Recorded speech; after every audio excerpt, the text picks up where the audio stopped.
Vamos lá? Questão número 1 da nossa lista 1 de mecânica. Exercícios selecionados para a prova da SpaceX 2021. Pessoal, uma questão de lançamento oblíquo, juntamente com o movimento uniformemente variado. E o que a questão quer?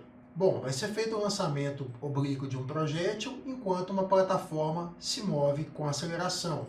Ao término do lançamento, ou seja, quando esse projétil retornar ao solo, essa plataforma vai estar numa nova posição e a pergunta é: qual é a distância entre a dianteira da plataforma e o projétil, ou seja, a distância de D até o ponto de impacto P que o projétil retorna ao solo. Então a gente deve entender que esse projétil vai descrever essa trajetória. É uma trajetória parabólica, aí representando, e retornar ao solo, essa posição P. Enquanto isso, a dianteira, aliás, a plataforma toda se move, a dianteira vai estar até uma certa posição. A gente vai considerar, por exemplo, a dianteira aqui. E aí a gente deve desconsiderar também, pessoal, a altura, né? Ele pede para a gente desprezar a altura da plataforma. Então é como se fosse o solo se movendo, tá certo? Existe uma distância da origem do lançamento até a posição P, que é a distância horizontal percorrida pelo projétil. Então essa é a distância, o alcance, né, do projétil. E existe também a distância que a dianteira percorre nesse momento, né, nesse momento de lançamento, que é essa distância em relação à sua posição inicial, tá?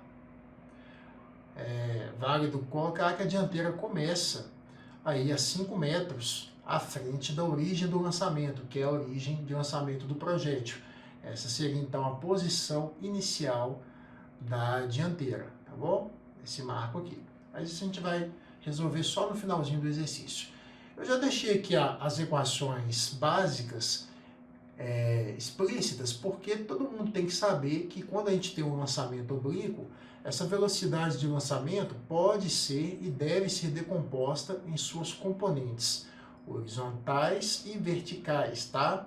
Se você não sabe fazer isso, é preciso fazer uma revisãozinha de decomposição de vetores, relações trigonométricas do triângulo e retângulo. Isso é muito importante para a prova, aparece bastante.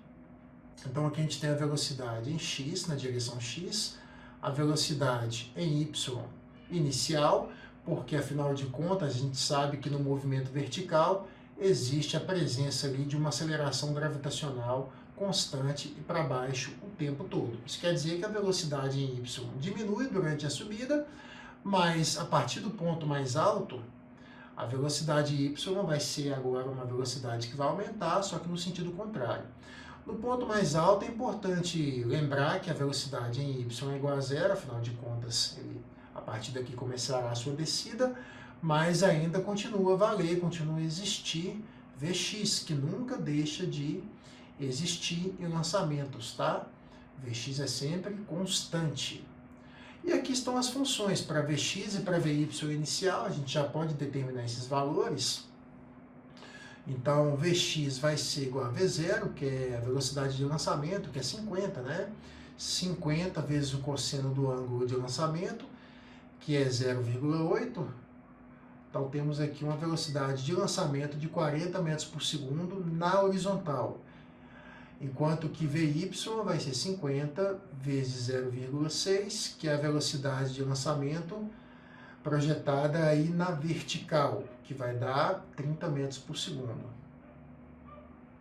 Agora vamos lá, tem um detalhe importante aqui que a gente precisa considerar.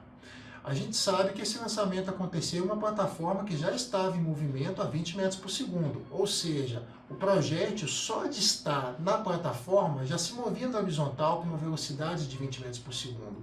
Então, quando a gente fala de velocidade horizontal do projétil, a gente tem que considerar todo o movimento horizontal que ele descreve. Ou seja, a velocidade em x que esse projétil possui é uma velocidade resultante e ela resulta da soma da velocidade do lançamento, a velocidade horizontal do lançamento, que é igual ali a 40 metros por segundo, mais a velocidade da plataforma, que é também horizontal, ou seja, esse projétil ele se move a 60 metros por segundo na horizontal. Isso é simples de entender porque você tem que considerar que quando ele foi lançado, ele já estava sobre uma plataforma que se movia. Pessoal, a gente então está quase determinando o alcance da origem até o ponto P do lançamento. A gente só precisa agora encontrar a peça mais importante em todos os problemas de física que envolvem lançamentos de uma maneira geral: o tempo. Gente, essa é a peça-chave, então essa dica é importante. Em todo problema de cinemática, e mais especificamente de lançamentos, o tempo é sempre a informação que você tem que tentar obter. Por quê? Porque o tempo é o tempo de duração do fenômeno. E a gente sabe que esse fenômeno envolve um movimento simultâneo de dois corpos, de um projétil e de uma plataforma. Esses movimentos acontecem ambos no mesmo tempo. Então o tempo é a peça-chave. E como que a gente vai encontrar o tempo agora de movimento do projétil? Considerando o seu movimento na vertical, pois a gente sabe que existe um tempo de subida e um tempo de descida. A gente vai calcular o tempo de subida e sabemos que o tempo de subida é igual ao tempo de descida e vamos finalmente ter o tempo de voo desse projétil. Agora, para tratar dessa parte específica, a gente vai considerar o movimento em y. Então essa velocidade passa a ser somente a velocidade em y, na direção y, e adaptando essa equação, ela fica assim, ó: velocidade final em y é igual a velocidade inicial em y menos g vezes t.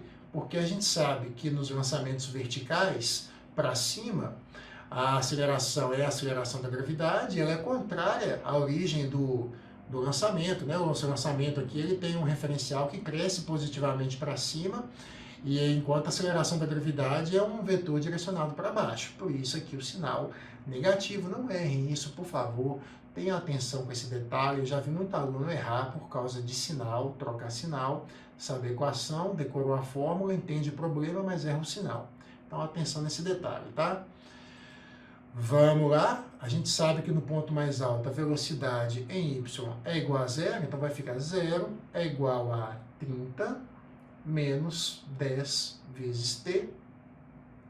T, então, é igual a 30 por 10, que vai ser igual a 3 segundos. Esse é o tempo de subida. O tempo de voo, que é o tempo total que o projétil fica no ar, é o tempo de 6 segundos. Pronto, respondemos aqui a peça-chave, o ponto mais importante.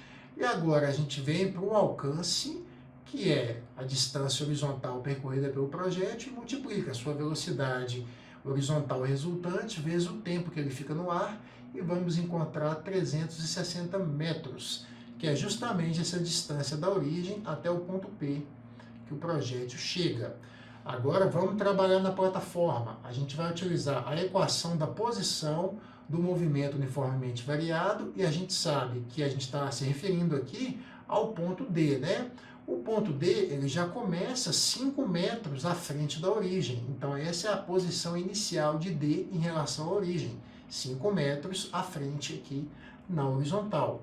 Certinho? Vamos lá, pessoal? Então vai ficar S é igual a 5 mais a velocidade inicial aqui da plataforma, que é de 20 metros por segundo, vezes o tempo que dura o movimento. Eu falei que o tempo é a peça-chave, e ele entra aqui, ó, 6. A aceleração da plataforma é de 5 metros por segundo ao quadrado, aqui o tempo ao quadrado, 6 ao quadrado, dividido por 2.